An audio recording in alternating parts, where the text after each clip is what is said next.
सभी साथियों को राम राम नमस्कार। उम्मीद करता हूं आप सभी बहुत ही बढ़िया होंगे। इस वीडियो में हम बात करने वाले हैं मोस्ट डिमांडिंग टॉपिक के बारे में, यानी कि सीआईएसएफ हेड कांस्टेबल मिनिस्ट्रियल की रिजल्ट डेट के बारे में। यानी कि जो आपकी 2022 वाली भर्ती है जिसमें कुल आपके 540 पद थे, जिसमें बाद में आपके पदों की संख्या बढ़ा दी गई है, जिसमें कुल आपके 418 पद थे I think head constable ministerial के। लेकिन अभी वर्तमान में आप सभी को पता है शायद 562 आपके पदों की संख्या कर दी गई है। तो इसी भर्ती के बारे में मैं इस वीडियो में बात करने वाला हूं और आप सभी को पूरी इंफॉर्मेशन देने वाला हूं कि कब तक आपका रिजल्ट डिक्लेयर हो जाएगा और फिलहाल का स्टेटस क्या है, कितनी जो टाइम होगा वो आपको टाइपिंग के लिए मिल जाएगा। तो सारी चीजें आपको इस वीडियो में क्लियर हो जाएंगी। आप सभी के लगातार कमेंट मैसेज आ रहे थे कि सर इसके बारे में बताइए, आपने कोई भी वीडियो नहीं बनाई है। तो फाइनली आपके लिए जो भी अपडेट निकल के आ रहा है वो मैं आपके साथ शेयर करूंगा। तो वीडियो पसंद आए तो वीडियो को लाइक शेयर करके चैनल को सब्सक्राइब कर देना और बेल आइकन पे प्रेस कर लेना ताकि फ्यूचर में आपको अपडेट मिलते रहे। और जब तक आपको जुड़े रहना है, जब तक आपका वर्दी का सपना पूरा ना हो जाए, उसके बाद आपको स्वयं से जरूरत पड़ने वाली नहीं है। आगे बढ़ते हैं और सारी चीजें आप सभी को क्लियर करते हैं। ज्यादा अपडेट के लिए आप हमारे टेलीग्राम चैनल से भी जुड़ सकते हैं, बहुत सारी इंफॉर्मेशन को वहां पे भी शेयर करते रहते हैं, तो सबसे फास्ट आप सभी को वहां से इंफॉर्मेशन मिलती रहेगी। देखिए आप सभी को अगर यहाँ पे हम बात करें तो दो भर्तियां थी जो कि आपकी सीआईएसएफ हेड कांस्टेबल मिनिस्ट्रियल 2022 से पहले थी। एक आपकी थी सीआईएसएफ हेड कांस्टेबल मिनिस्ट्रियल 2019 जो कि सबसे बड़ा रोड़ा था बाकी की सभी भर्तियों में, चाहे हम ट्रेड्समैन की बात कर लें, फायरमैन की बात कर लें या एचसीएम 2022 वाली भर्ती की बात कर लें, क्योंकि इस भर्ती के डिले होने की वजह से सभी भर्तियों पर कहीं ना कहीं इंपैक्ट पड़ा है कि कोई भी भर्ती कंप्लीट नहीं हो पा रही थी। लेकिन अब इस भर्ती का जो प्रोसेस है वो हो चुका है ऑलमोस्ट खत्म, तो यहाँ पे अब इस भर्ती का कोई भी झंझट नहीं है। और अगर हम बात करें तो देखो इसका जो एग्जाम हुआ था वो 23 जुलाई से लेकर 6 अगस्त तक चला था, यानी 3 दिन में हुआ था, 23 जुलाई, 30 जुलाई और 6 अगस्त। इसके बाद इसके रिजल्ट की बात करें तो इसका जो रिजल्ट है 20 अक्टूबर को जारी हुआ। यानी कि अगर हम बात करें तो इसका रिजल्ट जारी होने में जो समय लगा वो लगा 74 डेज। यानी लास्ट जो दिन एग्जाम हुआ था वो कब हुआ था आपका 6 अगस्त को आपका लास्ट डे एग्जाम होता है, 20 अक्टूबर को रिजल्ट डिक्लेयर हो जाता है, यानी कि पूरे 74 डेज में आपका रिजल्ट डिक्लेयर होता है। इसके अलावा फिर इसके बाद सेकंड नंबर का एग्जाम होता है आपका सीआईएसएफ फायर मैन वाला, और ये जो एग्जाम होता है वो होता है आपका 26 सितंबर को। और 26 सितंबर को एग्जामिनेशन हो जाने के बाद इसका जो रिजल्ट डिक्लेयर किया जाता है वो 3 नवंबर को इसका रिजल्ट डिक्लेयर हो जाता है। यानी कि केवल 37 दिन में जो इसका रिजल्ट है वो यहाँ पे डिक्लेयर हो जाता है, यानी बहुत ही फास्ट इसका रिजल्ट डिक्लेयर होता है। अब आप ये देखो, जहां पहले आपका एचसीएम 2019 का रिजल्ट 74 डेज में डिक्लेयर हुआ, वहीं पे आपका फायरमैन वाला केवल 37 डेज में यहाँ पे रिजल्ट डिक्लेयर हो गया।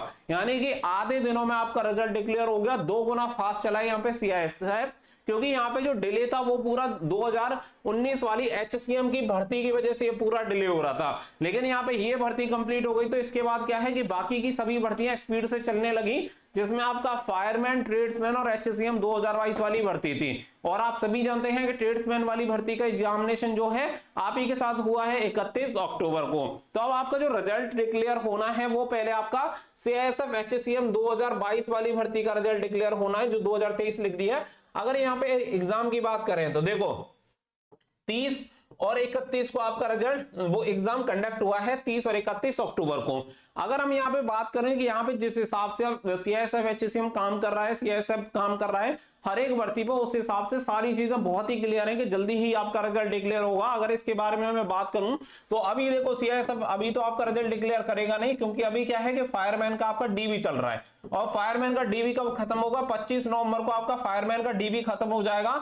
और डीवी खत्म होने के बाद इसका रिजल्ट अगर डिक्लेयर भी होता है तो आप सभी को बता दें कि 1721 इसमें पद हैं और 1731 कैंडिडेट की ही लिस्ट जारी होगी। यानी कि जितनी वैकेंसी है उन्हीं के लिए इतने ही कैंडिडेट को डीएमई के लिए बुलाया जाएगा, यानी डिटेल मेडिकल एग्जामिनेशन के लिए। और इससे पहले पूरी उम्मीद ये है कि इसके मेडिकल एग्जामिनेशन के लिए बुलाने से पहले यहाँ पे सीआईएसएफ एचसीएम 2023 का रिजल्ट डिक्लेयर हो जाएगा। यानी कि आप ये समझो कि 25 नवंबर के बाद फिर आपका बारी आ जाती है सीआईएसएफ एचसीएम 2023 वाली भर्ती की, क्योंकि फिर इसका आगे का जो प्रोसेस है टाइपिंग वगैरह का वो स्टार्ट हो जाएगा। तो अगर हम इसमें ये बात करें कि यहाँ पे रिजल्ट कब तक डिक्लेयर हो सकता है, तो मैक्सिमम आप ये मानो कि इसमें आपके 40 से 45 दिन जाएंगे, इससे ज्यादा आपका ऊपर रिजल्ट जाने वाला है नहीं। 40 से 45 दिन के अंदर आपका रिजल्ट डिक्लेयर हो जाएगा। और अगर हम ये भी मान लें कि 40 से 45 दिन में आपका रिजल्ट डिक्लेयर होगा, तो आप ये मान सकते हैं कि 10 से 15 दिसंबर के बीच 2023 में ही आपका रिजल्ट डिक्लेयर हो जाएगा। ये चीज आपको क्लियर रहनी चाहिए कि मिड दिसंबर के अप्रोक्स ही आपका रिजल्ट डिक्लेयर हो जाएगा। हो सकता है कि इससे पहले भी आपका रिजल्ट डिक्लेयर हो सकता है, क्योंकि अगर सीआईएसएफ पहले से ही इसकी तैयारी कर लेता है तो डेफिनेटली इसे और फास्ट ट्रैक तरीके से इस भर्ती को कंप्लीट करवाने पे काम करेगा, क्योंकि 2019 वाली पहली भर्ती डिले हुई थी तो सीआईएसएफ नहीं चाहेगा कि अब आपकी एचसीएम 2022 वाली भर्ती में कोई भी डिले हो, क्योंकि वैकेंसी इसकी रिवाइज हो चुकी है, सारी वैकेंसी फाइनल आ चुकी है। तो इसके अकॉर्डिंग अब सीआईएसएफ फास्ट तरीके से काम कर रहा है। अगर हम ये मान लें कि यहाँ पे 10 से 15 दिसंबर के बीच में अगर आपका रिजल्ट यहाँ पे अनाउंस हो जाता है 2023 में, तो फिर टाइपिंग कब से स्टार्ट हो जाएगी। अब देखो आप सभी एक चीज समझो कि अभी आप सभी का रिसेंटली एक रिजल्ट डिक्लेयर हुआ है, वो है सीआरपीएफ एचसीएम वाला। एचसीएम सीआरपीएफ वाली भर्ती आप सभी को पता होगा, उसका रिजल्ट डिक्लेयर हुआ है। उसमें 50 गुना कैंडिडेट को बुलाया है और कैंडिडेट की हालत ये है कि टाइपिंग की उनकी तैयारी नहीं है। नाम तो उनका लिस्ट में आ गया है, लेकिन अब समस्या वाली बात यह है कि नाम आने के बाद अब तैयारी कैसे की जाए टाइपिंग की। तो वही चीज मैं आपको बार बार समझा रहा हूं कि आप जब भी एचसीएम की भर्ती के लिए अप्लाई करें तो आपके लिए सबसे ज्यादा जो जरूरी चीज हो जाती है वो हो जाती है टाइपिंग, क्योंकि सबसे मेन फेज यही है, बच्चा यहीं पे आके दम तोड़ देता है, क्योंकि वो तैयारी करता नहीं है। उसके साथ दिक्कत ये है कि उसने तैयारी बिल्कुल की नहीं है, उसे सिर्फ ये है कि एक स्टेज क्वालिफाई होगी फिर दूसरे स्टेज की तैयारी शुरू करूंगा, और यहाँ पे समय आपको मिलता नहीं है। जब एक आप इसकी स्टेज कंप्लीट होती है, रिजल्ट डिक्लेयर होता है, उसके 20 दिन बाद, मुश्किल से 15 से 20 दिन बाद आपका टाइपिंग यहाँ पे स्किल टेस्ट करवा लिया जाता है। अब आप ये समझो कि इतने शॉर्ट पीरियड में आप टाइपिंग जैसी चीज की तैयारी नहीं कर सकते हैं। अगर यहाँ पे जैसे हम बात करें कि यहाँ पे आपकी रनिंग हो, तो रनिंग के लिए आप मेहनत कर भी सकते हैं, ट्राई कर भी सकते हैं, और हो सकता है कि ये हो भी जाए। लेकिन यहाँ पे टाइपिंग एक बड़ा चैलेंज है, और उस बच्चे के लिए तो बहुत बड़ा चैलेंज है जिसने कभी टाइपिंग की नहीं है। तो आप सभी के लिए जरूरी है कि अभी आपके पास अगर ये समय बचा है, आप ये समझो कि अभी आपके पास जितना समय है कि 30 दिन अभी आपके पास यहाँ पे बचे हुए हैं, और आने वाले उससे अगले 20 दिन, यानी कि अभी आपके पास 50 दिन का पूरा समय है।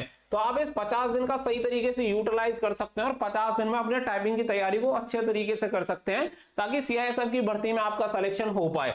भाई वैकेंसी आपकी रिवाइज हो गई है, वैकेंसी आपकी बढ़ गई है, तो इसका फायदा तो आप सभी को लेना चाहिए। अब आपकी किस्मत इतनी अच्छी है कि आपकी वैकेंसी भी इंक्रीज हो गई है, सारी चीजें आपके फेवर में जा रही हैं, और अगर आप तैयारी नहीं कर रहे हैं टाइपिंग की तो फिर तो ये आपकी पूरी गलती है। फिलहाल आप ये मान के चलो कि अब आपके पास टाइपिंग के लिए अधिकतम 50 दिन है, और ये 50 दिन आपको डिसाइड करने हैं कि आपको बेस्ट करने हैं या फिर अपने भविष्य को सुधारने के लिए सही तरीके से यूटिलाइज करना है। तो मैं आपको सिर्फ और सिर्फ यही सजेस्ट करूंगा कि अपनी तैयारी में लग जाओ, वो आपके लिए वन ऑफ द बेस्ट चीज रहेगी। बाकी की जो भी डिस्ट्रैक्शन पॉइंट है वो सारी चीजें छोड़ दो, कम मोबाइल यूज करो, जो भी बाकी का जहां पे भी आपका टाइम वेस्ट हो रहा है वो सारी चीजें इग्नोर करके अपनी तैयारी में यहां पे लग जाओ, वो आपके लिए बेस्ट रहेगा। क्योंकि अगर आपको उम्मीद है, क्योंकि आप आंसर की चेक कर चुके हैं ऑलरेडी, आपको पता है कि कितना स्कोर हो रहा है, और जो कट ऑफ मैंने आपको बताई है लमसम अगर उसके अप्रोक्स आपके नंबर बन रहे हैं, तो सारी चीजों को छोड़कर सिर्फ और सिर्फ टाइपिंग करो, बाकी का जो भी होगा वो अच्छा ही होगा। अगर आप मेहनत कर रहे हो, अच्छी नियत के साथ तैयारी कर रहे हो, तो सफलता आपको जरूर मिलेगी।